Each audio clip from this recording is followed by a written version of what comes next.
Hola, buen día. En este video, mi compañero Brian Cataño y una servidora, Karen Juárez, les vamos a dar una explicación acerca de las máquinas eléctricas.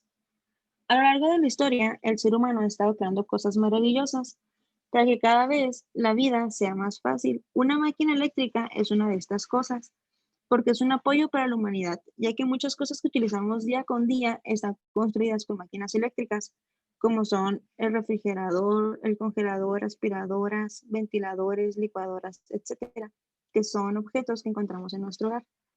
Ahora vamos a definir qué es una máquina eléctrica. Es un dispositivo que puede convertir energía mecánica en energía eléctrica o viceversa.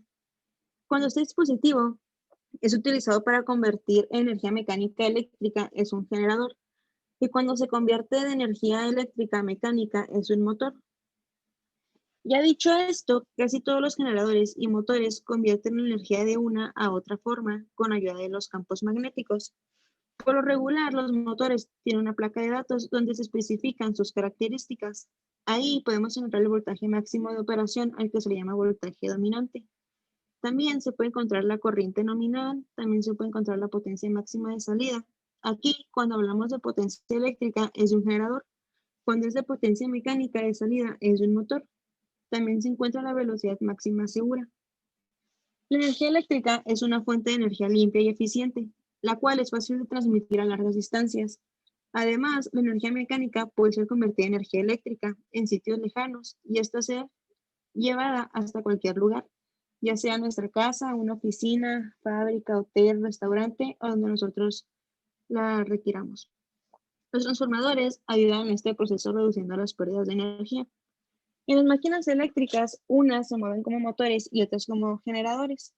Entre los generadores encontramos los de corriente directa y los de corriente alterna, que son los síncronos y los que usa la Comisión Federal de Electricidad aquí en México. En los motores encontramos los de corriente directa y los de corriente alterna, y dentro de estos podemos encontrar los de inducción, síncronos de paso o de reluctancia. Bueno, hay máquinas que pueden funcionar con corriente continua y otras con corriente alterna.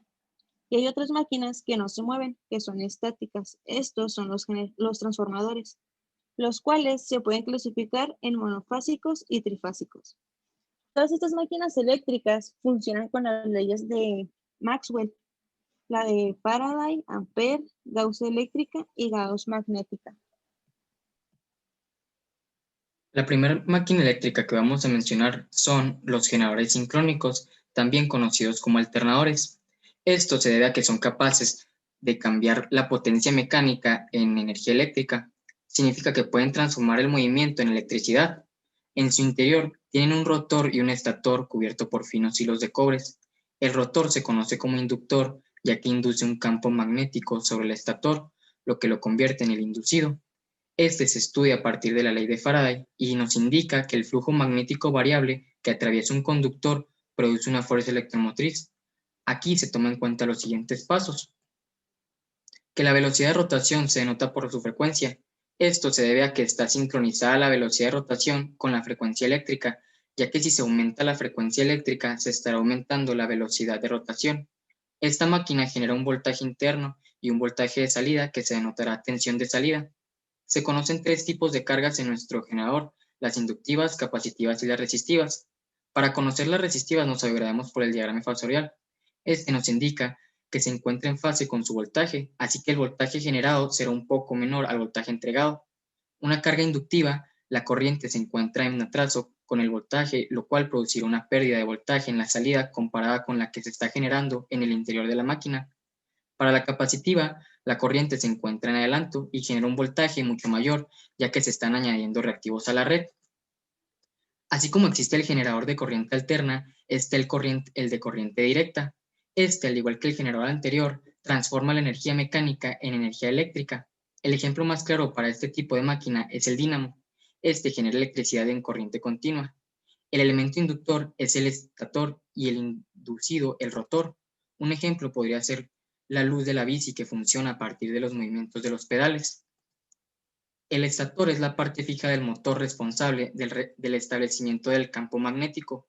En su interior se distribuyen el número de los polos inductores, sujetados mediante tornillos y separaciones a la carcasa.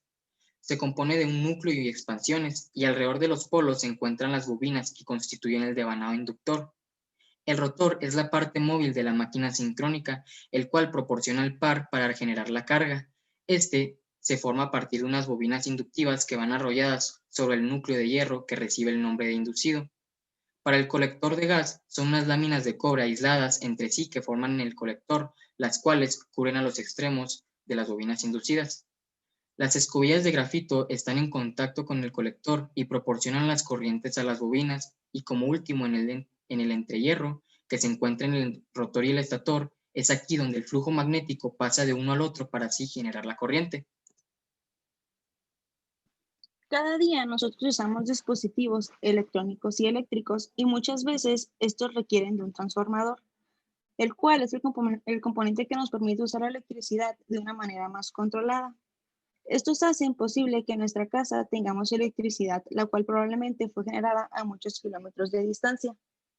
Un transformador está compuesto por un núcleo y bobinas que se enrollan en el núcleo, las cuales pueden generar un campo magnético cuando pasa un corriente por ellos, y también inducir una corriente cuando son afectados por un campo magnético en variación.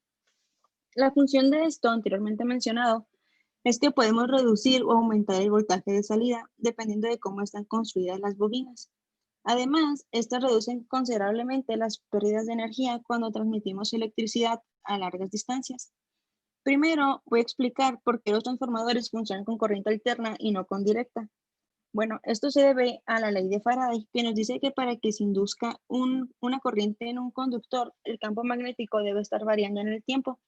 En cambio, si lo usamos con corriente directa, el bobinado crea un campo magnético que va a ser constante en el tiempo. Y si esto es constante, pues simplemente dejará de inducir una corriente.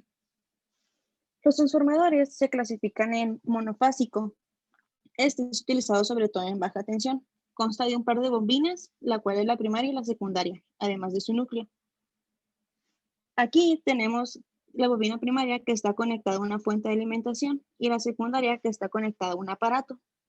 Entonces, un transformador no crea energía, solo la transforma, siendo así que la potencia que sale es igual a la potencia que entró. El otro tipo, son los trifásicos. Son ampliamente utilizados en todo el sistema eléctrico, desde la generación hasta la distribución, en tres fases de corriente alterna, o sea, tres fases desplazadas, 120 grados eléctricos. Estos se utilizan para que haya menos pérdidas, o sea, son más eficientes. Ahora, hay tres bobinas primarias y tres secundarias, las cuales se pueden conectar de diferentes maneras, ya sea delta-delta, delta-estrella, estrella-delta o estrella-estrella. La automatización eléctrica es con el fin de aprovechar la capacidad de las máquinas en la realización de tareas que antes estas se realizaban por los seres humanos. El interruptor o switch es el elemento básico de la automatización eléctrica. Su funcionamiento consiste en dejar pasar o no la corriente en un circuito eléctrico. Por ello, su función principal es el encendido o apagado de una luz. Si está abierto, no pasa la corriente. Si está cerrado, sí pasa la corriente. Otro es el revelador, que es el aparatito azul que aparece ahí. Es un dispositivo eléctrico que funciona como un interruptor, pero que es accionado eléctricamente. El relevador permite abrir o cerrar contactos mediante un electroimán. Lo que hace la bobina es crear un campo magnético que lleva a los contactos a establecer una conexión, y el electroimán ese permite el cierre de los contactos. La seguridad eléctrica tiene como principal objeto proteger de los posibles riesgos a los trabajadores. Cuando ésta no es atacada al pie de la letra, se incrementa la posibilidad de pérdida de vidas, de daños materiales y a la propiedad. Existen dos tipos de riesgos eléctricos. Está el riesgo por electrocución y el riesgo de incendio. Para que exista un riesgo por electrocución, deben de presentarse tres factores. Que el cuerpo humano sea conductor, es decir, que el cuerpo humano, si no está aislado, es conductor debido a los líquidos que contiene. Que el cuerpo humano forme parte del circuito y que exista entre los puntos de entrada y salida del cuerpo una diferencia de potencia mayor que cero. Cuando estos requisitos se cumplan, se podrá afirmar que existe o puede existir riesgo de electrocución y que puede traer como consecuencia un accidente eléctrico. Para que exista la posibilidad de que ocurra un incendio, es necesario que exista fuego que está formado básicamente por tres elementos: el combustible, el oxígeno y la fuente de ignición. La fuente de ignición donde interviene la electricidad son originados a través de las chispas por un cortocircuito o una sobrecarga. Bueno, ya para concluir este video respecto al tema de la pandemia, en mi vida personal sí me ha sido frustrante y estresante no poder hacer cosas que yo antes solía hacer, como poder ir a ver a mis seres queridos, poder ver a las personas pues en persona, ir a la escuela de manera presencial, ya que pues ahora todo es por distancia. Al igual que todos, pues claramente me siento con miedo de que se siga esparciendo el virus y llegue a personas queridas y pues estas se agraven. En el ámbito académico sí me causa estrés que en varias materias no siento que se les está dando el máximo aprovechamiento, como sería en presencial, ya que en varias siento que no aprendo bien, aunque me esfuerce. También me frustra que en materias que son de ir a hacer prácticas, pues para comprender mejor el curso, no se estén realizando.